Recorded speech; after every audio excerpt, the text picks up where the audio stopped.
Labaran. Jami'an agaji na ci gaba da aikin ceto a Maiduguri bayan mummunar ambaliyar ta shafi mutane fiye da miliyan guda.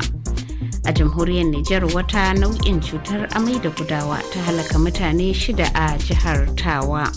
Kasashen Amurka da Birtaniya sun sake jaddada goyon baya ta kowace fuska ga Ukraine don nasara kan Rasha. To yanzu kuma ga cikakkun labaran. Ana ci gaba da ayyukan ceto a garin Maiduguri inda ambaliyar ruwan da ta biyo bayan fashewar katafaren dam ɗin Alo da ke babban birnin jihar Borno a Najeriya ta ritsa da mutane fiye da miliyan guda. Yayin ƙarin bayanin kan halin da ake ciki, shugaban hukumar bayar da agajin gaggawa a jihar ta Borno Dr. Barkin da M. Sa'idu ya shaida wa RFI Hausa cewa mutane miliyan da 300,000 ambaliyar ta shafa. Mutanen da ƙididdigan da muka samu, hasashen da muka yi na ƙididdiga ya kai mutum 1,100,300 da dai makamantansu. Wannan wanda ambaliyan da ya shafe su.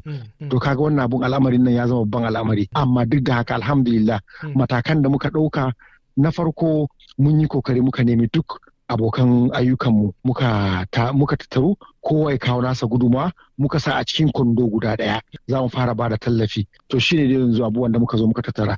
Akwai adadin da aka fara samu na mamata? Gaskiya mamata yanzu mun fara samu, musamman ma kamar wayanda aka since su a cikin ruwa da ko wayanda abun ya ritsa da su a cikin dakunan su ko a cikin muhallan su. Wannan mun fara samu wayannan da makamantan su, da kuma har ilo akwai mutanen da dai ba a san inda suke ba, wanda ake cewa kamar sun bace. Yanzu muna irga mutane a raye don mu sama musu abincin da za a basu, mu sama musu muhalli da za a basu, mu sama musu kuma magungunan za a basu.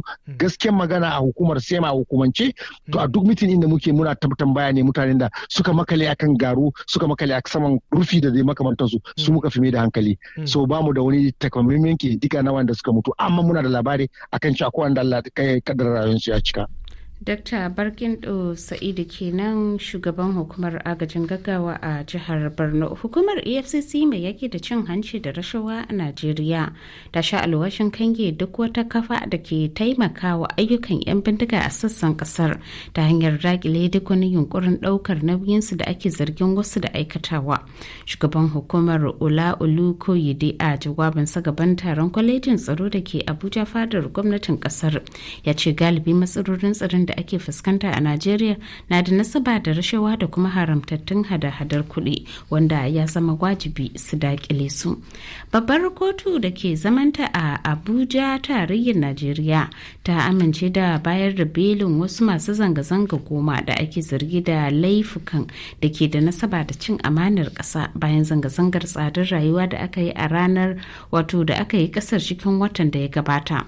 Sai dai wannan lamari ya janyo cece-kuce, inda masu sharhi ke cewa hanya ce da gwamnati ta ɗauko ta ƙoƙarin daƙile masu bambancin ra'ayi a ƙasar. Kwamrar Sadiq Silaja ya bayyana yadda wannan lamari ya riske su masu fafutuka.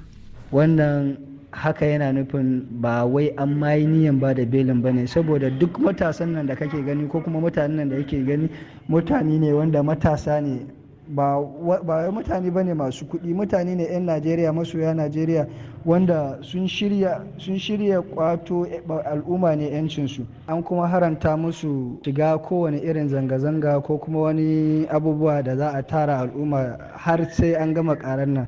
So kaga aka yi haka kuma an shiga haƙƙinsu a matsayin 'yan ƙasa. Na farko su ba pronouncing ɗinsu a matsayin masu laifi ba, kuma su ba su amsa sun yi laifi ba, kuma haka za a sa tsauran mataki a kansu. Wannan ba adalci ba ne. Shi shugaban ƙasar nan da ke kai yanzu shine jagora kuma shine shugaban zanga-zanga a Najeriya.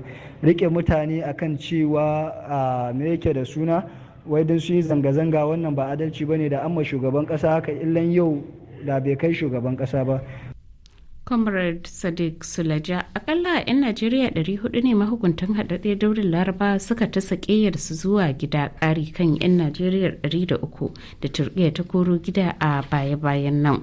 Hukumomin kiwon lafiya a jamhuriyar Nijar sun sanar da ɓullar cutar amai da gudawa wadda ta yi kama da kwalara a yankin Madawa da kuma Konni da ke jihar Tawa, inda tuni aka tabbatar da mutuwar mutane 6.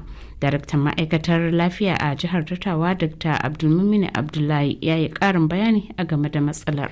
Yanzu abin da yake mun samu matsaloli mutane masu zawo da amai da zance. A Karofan a gidan dan baki a Madawa da Lema duka dai wannan cikin Madawa ne, sa'anan da Kwani, garin Kwani da wani gari da ake cima Dosai. Jiya dai lokacin da ini ya kare dai mun lissafa mutum 113 wanda suke asibiti wanda muka yi na gaugawa. An samu rasuwa da dama irin wannan al'amari ya samu yawanci kahin a lura da menene tukun sa'annan sai an samu rashe-rashe da an samu mutum 6 da suka rasu ranar farko da wannan abu ya faru. Zuwa yanzu an ce kuma kamar bangaren Karuhan shi garin ba shiga ba hita. To abin da yasa a Karuhan ba shiga ba hita saboda can ne dai abu ya yi kamari tunda in ka ɗauki bisa mutum 113 fiye da rabi duka can ne aka same su. Kalaman Dr. Abdulmuminu Abdullahi. Gwamnatin sojin Mali ta dakatar da yada shirye-shiryen gidan talabijin na TV5 mallakin Faransa a kasar har na tsawon watanni 3 bayan zargin tashar da yada labaran rashin adalci a shirye-shiryenta sakamakon fitar da bayanai ba tare da jin dukkanin bangarorin da labarin ya shafa ba. Tashar ta TV5 mai yada shirye-shiryenta da harshen Farsanci ita da kanta ta sanar da wannan hukunci na mahukuntan na Mali ga kamfanin dillancin labarai na AFP. Akalla fursunoni 63 sun gurfana gaban wata kotun soji da ke tsakiyar birnin Kinshasa fadar gwamnatin jamhuriyar demokuraɗiyyar Congo a jiya Laraba kan zarginsu da hannu a kisan mutane 130 da kuma aikata fyaɗe. Sani na ɗauke da rahoto a kai.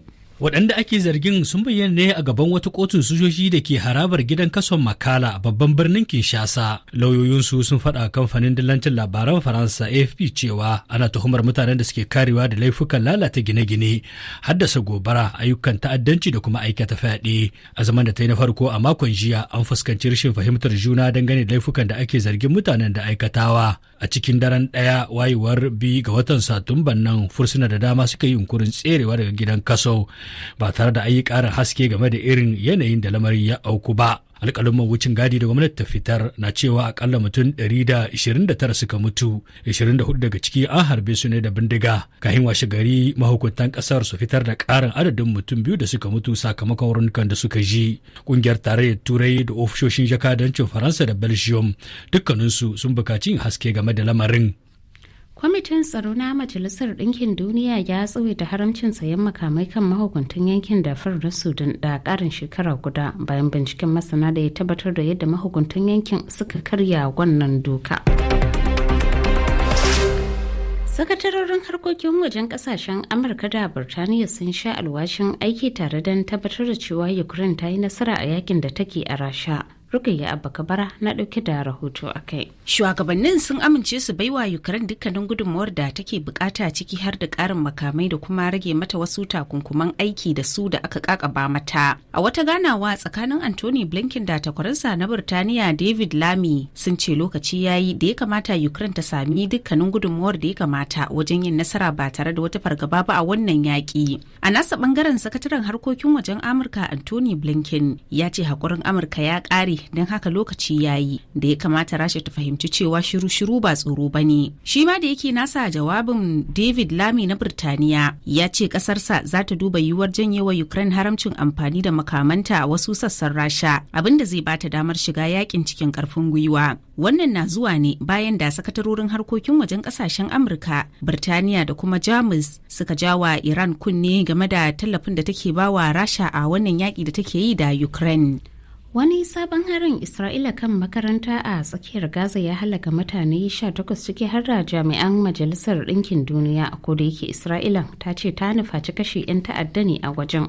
Wannan dai ba shine karan farko da Isra'ila ke kaddamar da munanan hare-hare kan makarantar ta Aljauni da ke Nusrat ba. Su dai a wannan karan jami'an tsaron sa kai na yankin sun ce ya rutsa da ma'aikatan hukumar kula da 'yan gudun hijira na Majalisar Ɗinkin Duniya.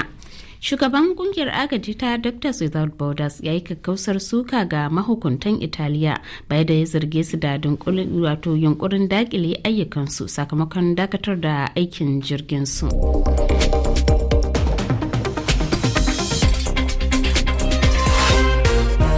Labaran na zuwa muku daga sashen Hausa na RFI.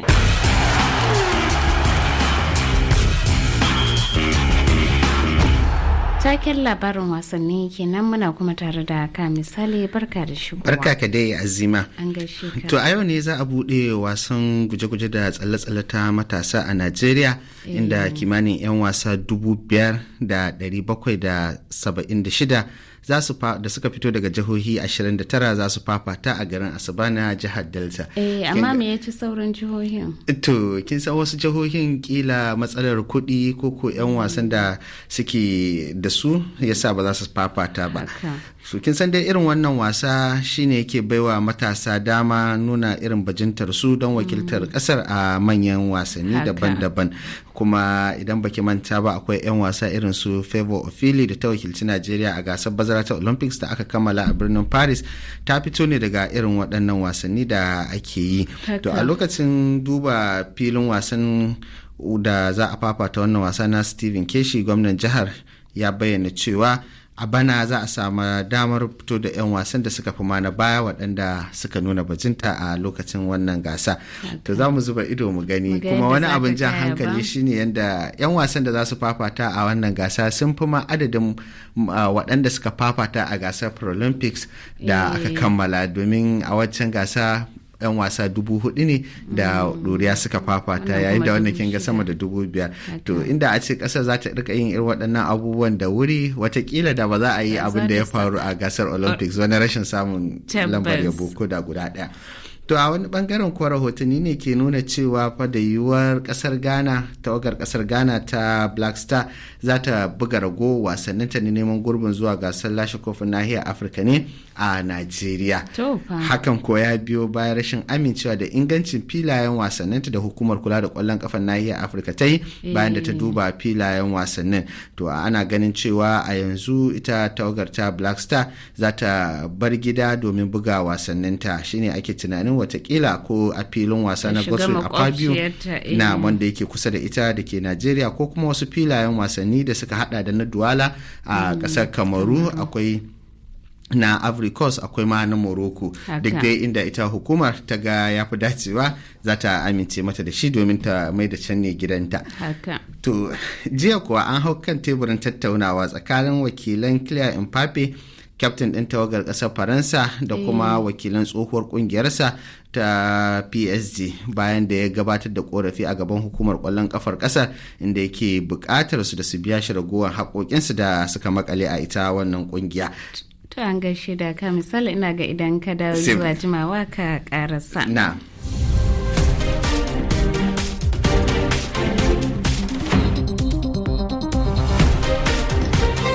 A Najeriya ga alamu ba dukkanin mutanen arewacin kasar ne suka yarda da irin rawar da kungiyar dattawan yankin wato Arewa Consultative Forum ke takawa don haɗa kan jama'a da kuma kare muradun al'ummar yankin ba.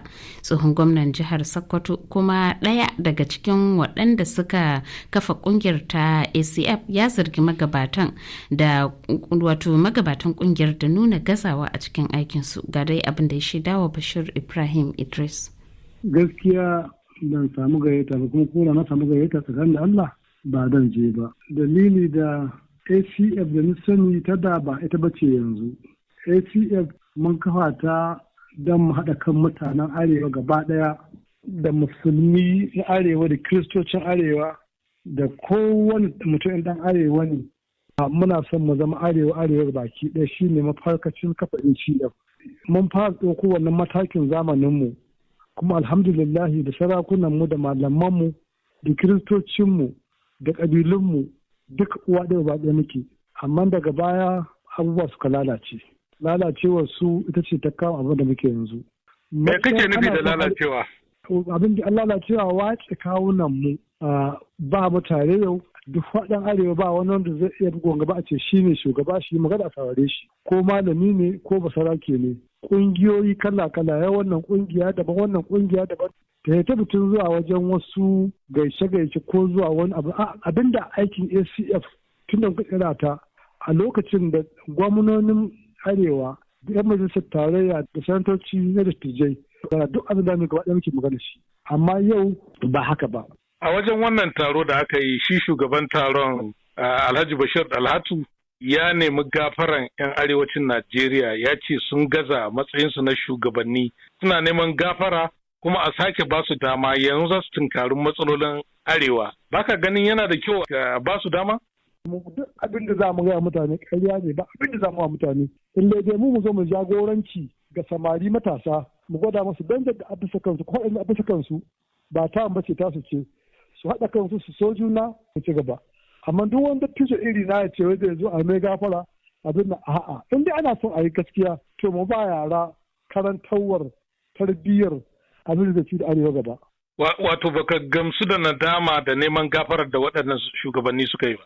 To wani mataki an ka ɗauko, na tabbatar ce maka ba wani matakin da za a ɗauko yanzu wanda a gyara arewa. Mu dai nan yan masu shekarunmu sai dai a mai da abin wani tatsuniya, a kai ziyara ga wannan gobe, a kai ziyara ga wannan gobe, wadda ba ta ishe mu don na san ta mu ta ƙare. To amma idan ba ku haɗa kanku ba, ta yaya za ku janyo matasan ku sa su a gaba? Ni dai a siyasance ban da bukatar komai. Amma a koyaushe in dai magana arewa ce gaba nake cikin ta, kuma insha Allah Bashir ka bari za ka gane mu za mu kokarin mu ga mun fito da kungiyar za ta ce samari ta haɗa kawunan su, amma matsayar aka ce mu ne kullum gobe malam Bashir ba inda kamar zaɓi wanda kan muna haɗuwa mun haɗu abin ya kasa da ana son haɗu takardar nan da na rubuta shekara 22 da an bita da mu ga inda ake ciki ba. Wallahi na ce in ba mu haɗa kanmu ba sai an yi mu gida takardar ta hannun nan duk abin da ni faɗa shekara 22 shine ke aukuwa. Alhaji Tahir Bafara tsohon gwamnan Sokoto mun gode sosai da wannan dama da ka bamu. Na gode ma Bashir.